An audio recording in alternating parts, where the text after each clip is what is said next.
Guess what? Sometimes in life, it's important that you take risks. Little risks, big risks, all types of risks, because what is risk really about? Think about it. A lot of people think risk is like danger. That's risky, it's dangerous.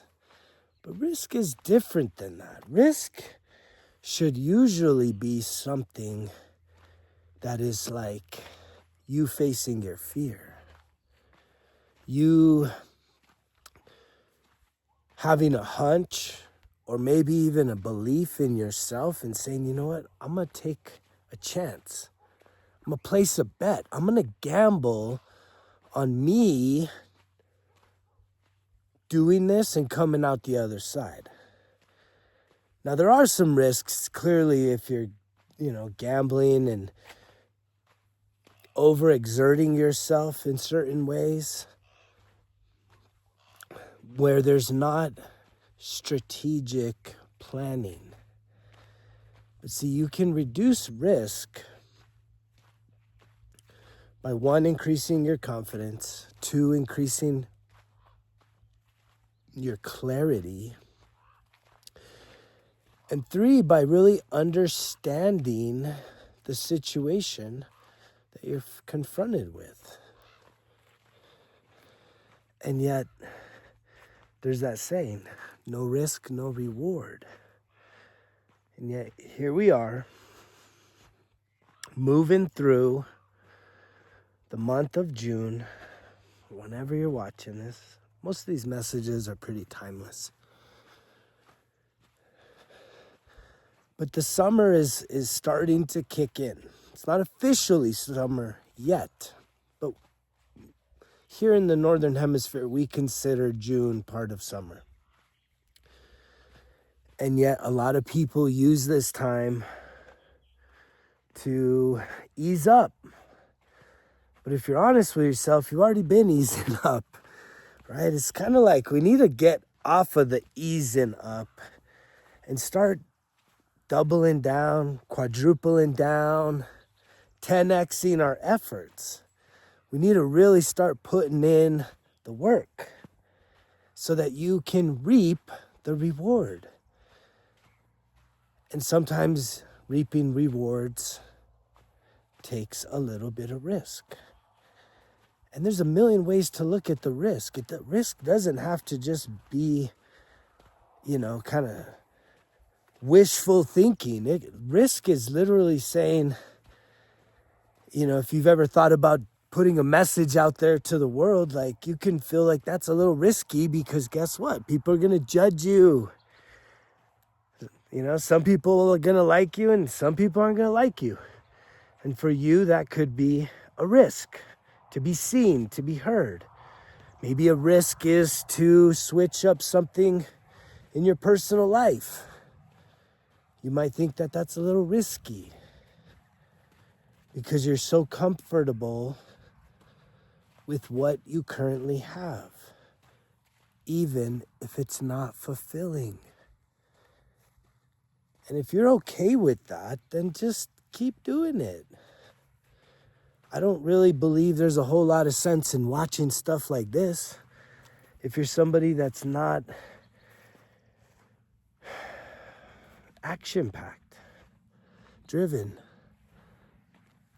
willing to put your own feet to the fire. If you're just listening to listen, well, you're welcome to do that. It's your time. It's your life. I just would figure that if you're not really wanting to put in the work to make some drastic changes about your life, right? Which really the number one thing starts with the mind, starts with clearing out the chemical dependencies so you can see clearly, so you can make really good decisions. It's hard when you're stuck in the chemicals and you're justifying the chemicals and you're rationalizing them, saying, this isn't that bad. I'm good with them. I can I can do whatever I want. And you're right. I'm not here to tell you what you can and cannot do. I just know that if you wanted to get to this level of the healing journey, if you want to truly give yourself permission to be your truest and authentic self, to be the highest self, to be the best self, to be the most whole and complete version of you, total health, mental health, emotional health, spiritual health, and physical health, ultimately aligning yourself with some incredible gifts and talents that you do possess that are going to unlock opportunities for success moving forward into your future, that the chemicals are going to handicap you.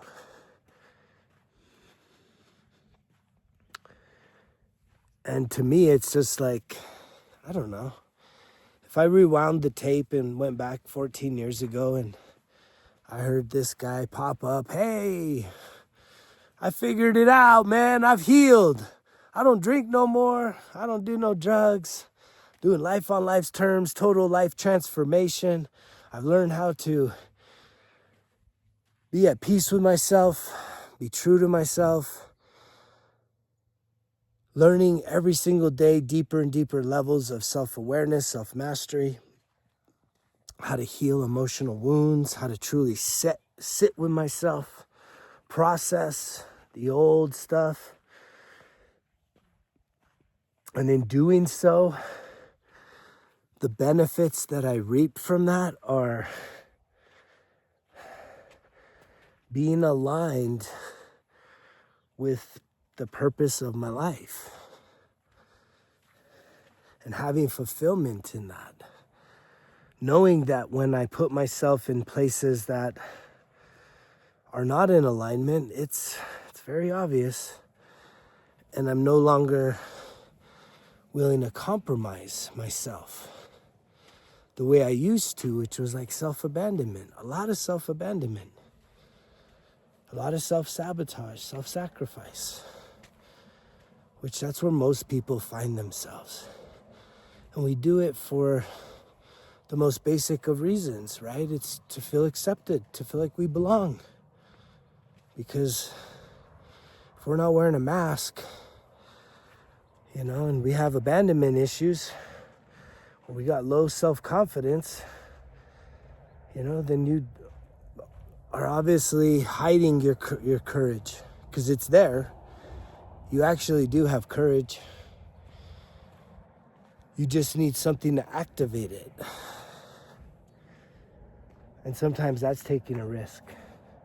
Being courageous, being bold, saying no to things that no longer serve you, saying sorry to people that you've hurt. And even if they don't accept it, right? The number one thing is for you to truly find ways to make amends. Sometimes you have to just do it spiritually. It won't happen physically.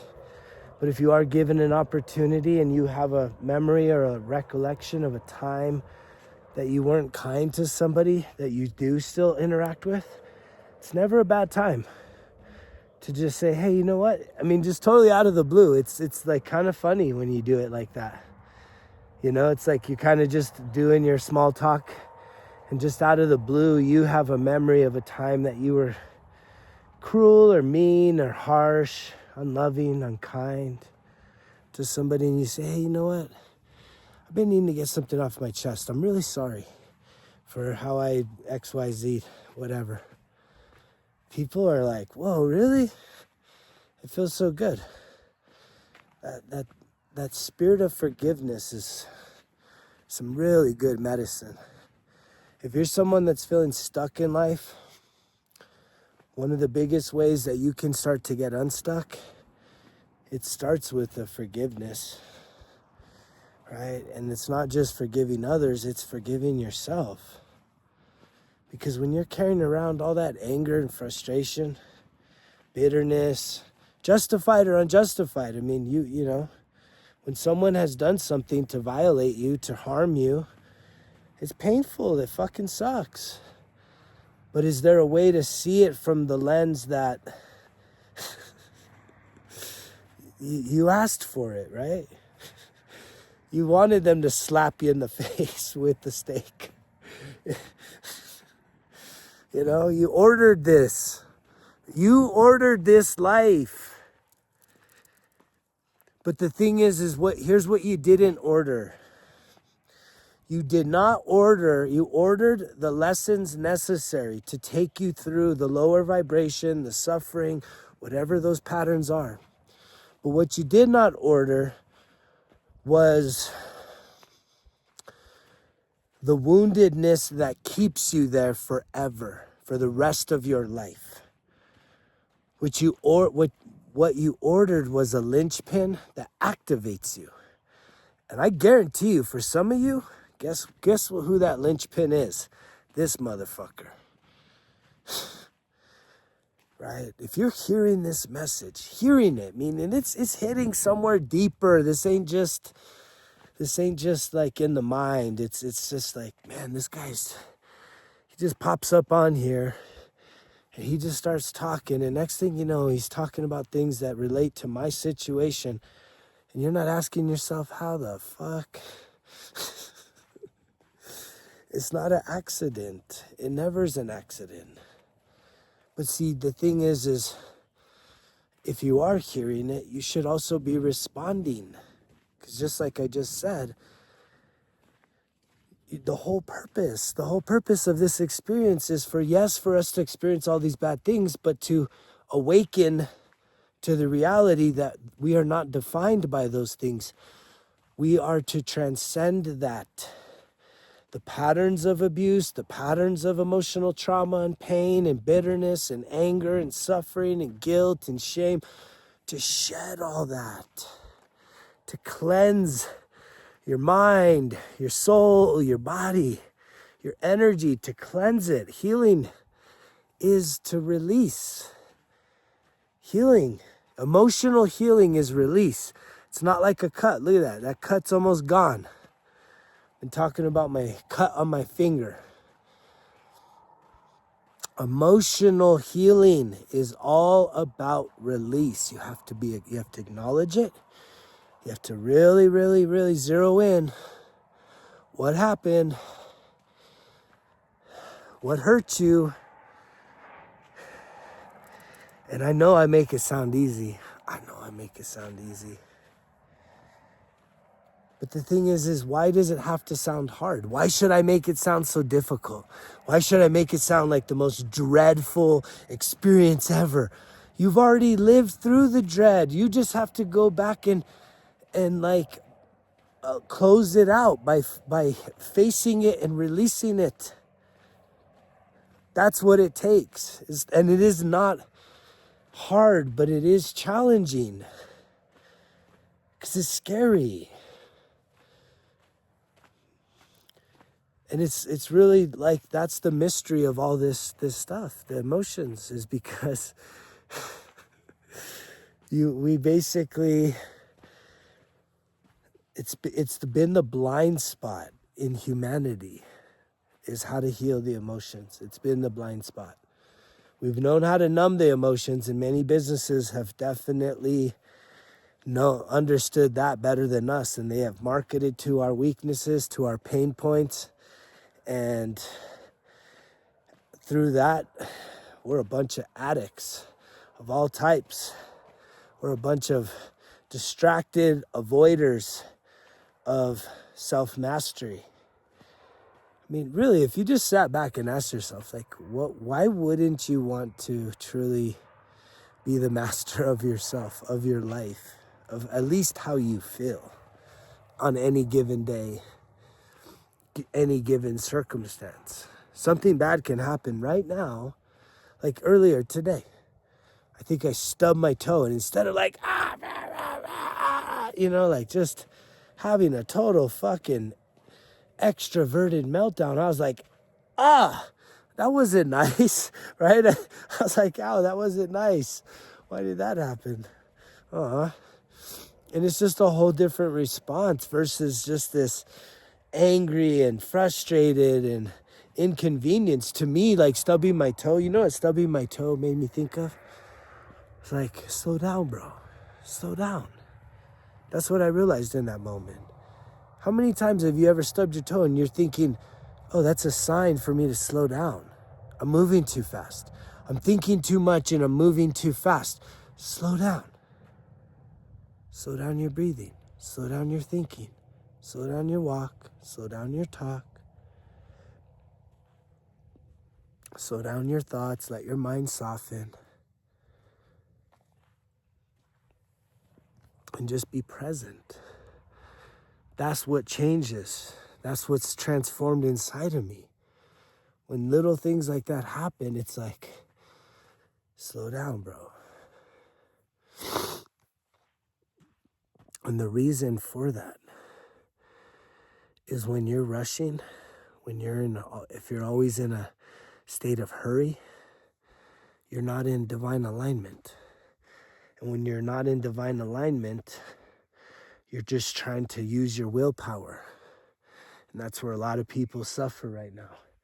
It's all the willpower, right?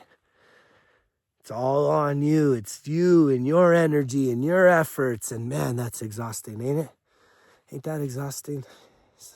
Some of you got to be really, really exhausted from all the effort you put out there, busting your ass, working hard, overthinking, overdoing, mentally, just thinking, and busting your ass. And yet you're lacking the peace.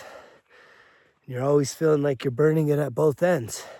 And if you're not burning it on both ends, you're just totally on your back, like, fuck. And it's like, gosh, it's all about slowing down, because here's what is dying. The thing that is fading, right, just like this day, is the hustle and grind. We've all been hoodwinked. If you were told, just work hard, right? Pay your taxes, go vote, all the bullshit, right? Everything is going to be fine. And we know that that's not true. That's not true. Hard work does not get you ahead in life, right? It doesn't get you ahead. It hardly even pays the bills nowadays, I'm told. So what I'm learning is to surrender to that, to surrender. Meaning, like, literally just drop, like, just say, okay, surrender. Surrender to what? Surrender to God, Creator, universe. Whatever created all this, whatever put this all together with such perfection, to surrender to that force and acknowledge that with alignment with the force of creation, you're unstoppable. And when you align yourself, you start to, and you slow down enough, you kind of come out of the rat race, the delusion of thinking it's all about hard work, and the fear of, like, if you don't work, then well, what happens if I don't work? I'm going to lose everything. Fuck, man. I've lost every fucking thing. Done that. Been there and done that. Do I talk about that enough? I know what it was to lose everything. 2008, 2009, right? The whole economic collapse. Fuck. I lost it all, man. I lost it all. Look, there's the bunny. I lost it all. They say the comeback is greater than the setback, and I'm believing that. I believe that. But here's the thing. In the past, it was all hustle and grind. And I liked what I did, but it was hustle and grind. It was working 24/7. Hustle, grind, hustle, grind. And the thing I'm not questioning is work ethic, because I believe in having solid work ethic, being consistent, being committed, being disciplined, being driven, right? But working hard just to work the fuck hard, doing something you hate, something you don't truly, genuinely enjoy, just for a fucking paycheck, that model, if you're asking me, which you're not, I'm telling you, I believe that model, that system, right? System would probably be a better word. That system is collapsing right before our eyes, little by little, just the receipt's gonna be right here. And it needs to. There's too many souls that are disproportionately being taken advantage of. And yet, I say that not as their victims, I just say that as they're being manipulated in a way that is benefiting other people, which is a massive violation of the law, right? Of universal laws, is to not manipulate other people. And yet, we are being manipulated. Well, I don't mean to include myself. I'm not being manipulated, because I've set myself free. And I'm aligning myself with my truth. I see with clear eyes all the bullshit that's going on, and I don't partake in it no more. And still currently, it's a pretty, it's a beautiful place to be, but it can get, a little lonely. And that's why I'm putting this message out there, so that you'll join me, so that the one next to you will also join. This is what we need to do to make the shift, right? We got to put in the work. We need to assemble. We need to come together. We need to converge. We need to communicate. We need to lift each other up, help each other out. And really, what is that all about? It's just saying, make fucking healing emotionally cool. Make it cool. Make it fun. Make it actually worth your time and energy more than fucking entertainment and sports and bullshit. That your time on this planet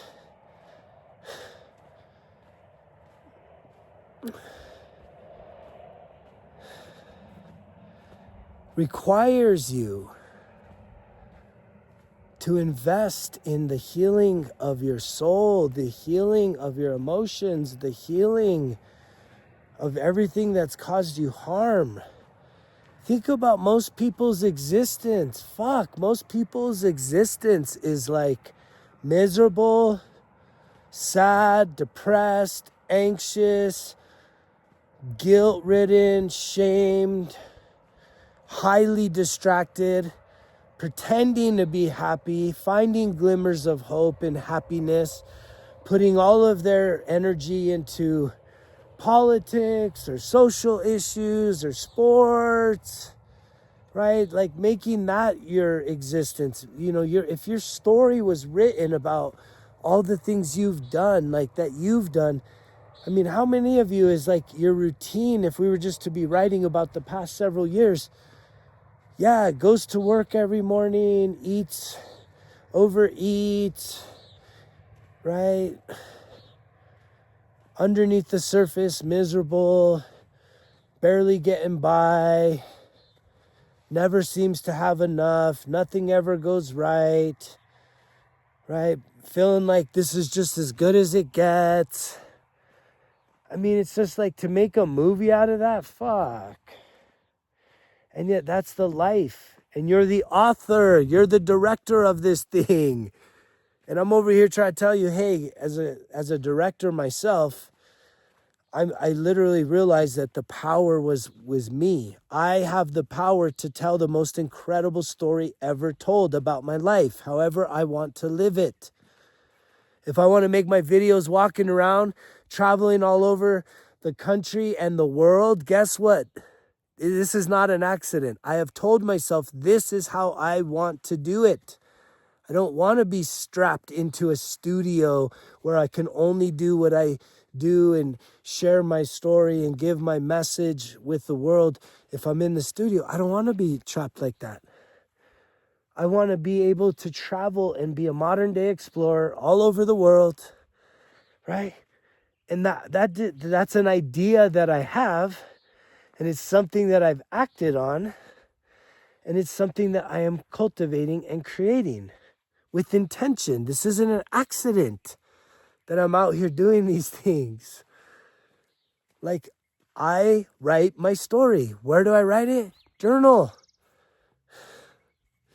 The journal. Daily writing ritual is so stinking powerful. It will transform your life.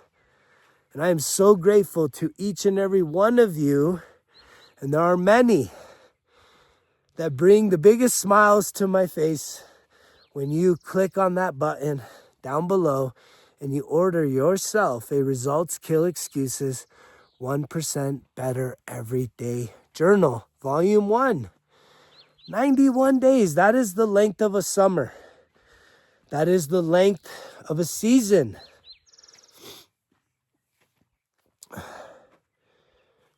Do you realize that? They say how you start and finish, right? The start and the finish are directly linked. When you talk about anything, if we're talking about seasons, we are finishing out the season of spring. June 21st. Summer begins, summer solstice. How you finish one season is how you start the next. Have you ever heard this? And that goes with how you do anything is how you do everything. And so it's like, I'm putting out this challenge out there to you. I know you're listening. I know you're tuned in.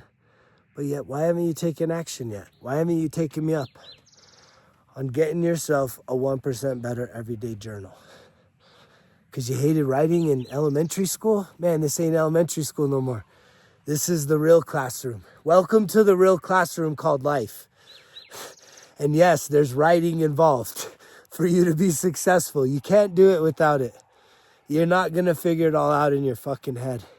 Not the reprogramming of negative beliefs, not the sorting through your life's problems, right? Not the healing your emotional wounds through reflection. You're not going to do it in your head. I know you wish that it could be different. We're in the digital age, but writing it down is the methodology here. It's powerful. It is mightier than the sword, the pen. And if you order it today, I will send you a 4-color pen, and I've made journaling easy. I mean, it's almost like childlike, but it should be fun. I mean, that's the reason why I have designed the 1% Better Everyday Journal the way I have, is because there's so many of you that are so uptight. You're miserable, you're sad, you're depressed, you're lonely, the stats are all there. The obesity, the suicide, the loneliness, the unhappiness, right? Everything points to the fact that people need to make some adjustments. And I'm challenging you right now to click on the link down below, pull the trigger, click on that link for the 1% Better Everyday Journal and order yourself one.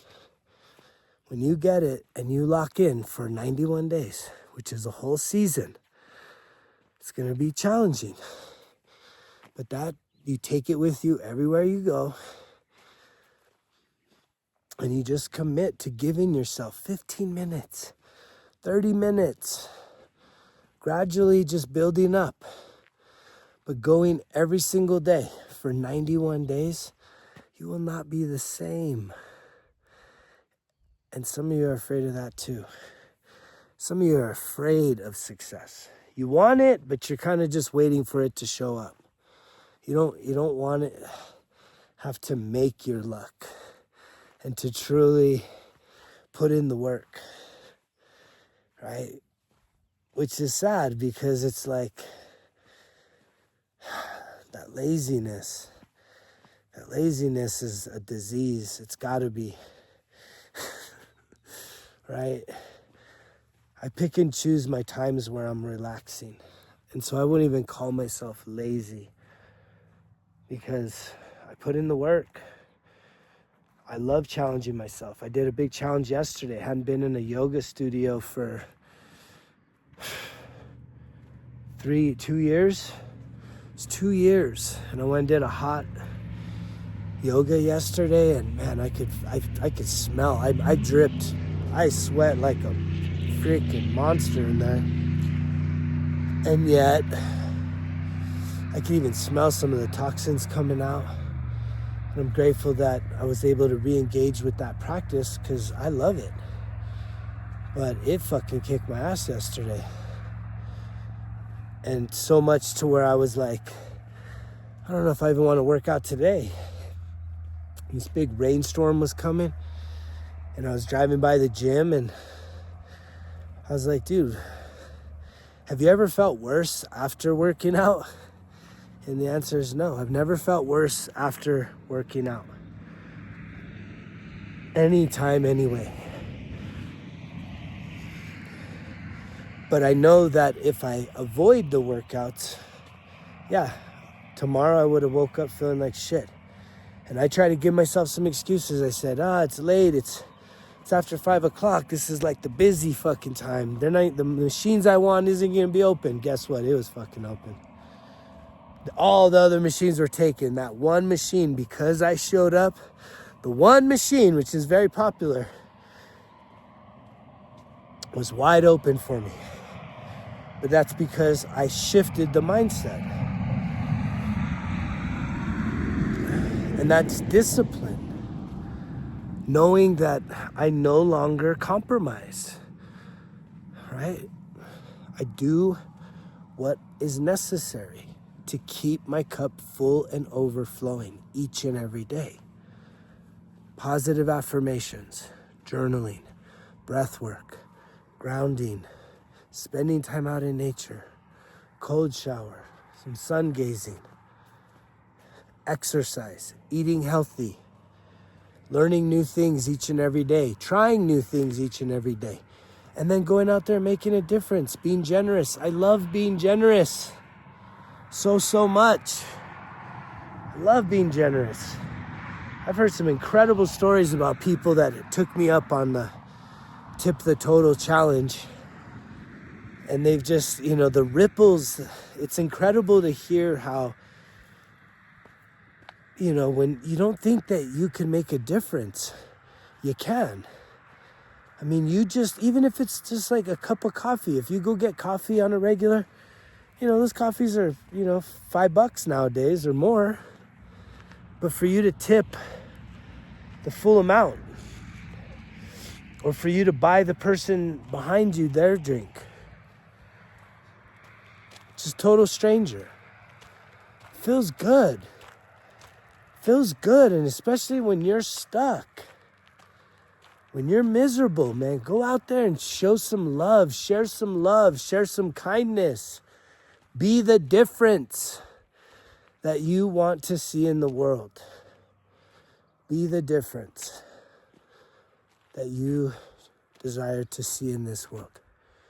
Go out there and be the love, be the kindness, be the generosity, be the one that's living that healthy, abundant, sober, loving, free life. Be the example for the people around you. Be someone that others look up to when things are really hard. Be someone that others can trust no matter what the situation. Be that person. I believe in you. If you made it this far, I will never stop believing in you. I just hope that you are taking the actions necessary, because there's definitely support here for you. 1% Better Everyday Journal, Breath of Life Healing Circle, the Results Kill Excuses app. There's 5 courses there. That's a whole nother month's worth of work. I mean, there's content upon content, resources upon resources, programs upon programs for you to get started. So will you join me? I'm asking you, join me. Click the link down below. Put my expertise to the test. And if you even need something far above and beyond, maybe you need to make that major investment and hire this motherfucker to hold your ass accountable, right? To really do a coaching program, 3 to 6 months. If you need that level of accountability because you know you're just too loosey-goosey and undisciplined, I'll help to lock your ass in. I would love to be that fire starter for you. That world's greatest accountability partner, right there in the trenches with you, right there in the ditch. We can do this. You can do this. I can do this. Together, we will do this. Keep going. Stay locked in. Quit being loosey-goosey. Lock the fuck in and get going. Make this summer the most incredible summer of transformation ever, ever, ever for you in your life. I love you guys. You know the drill. Results kill excuses, because if it was easy, it wouldn't be worth it. Greg's out.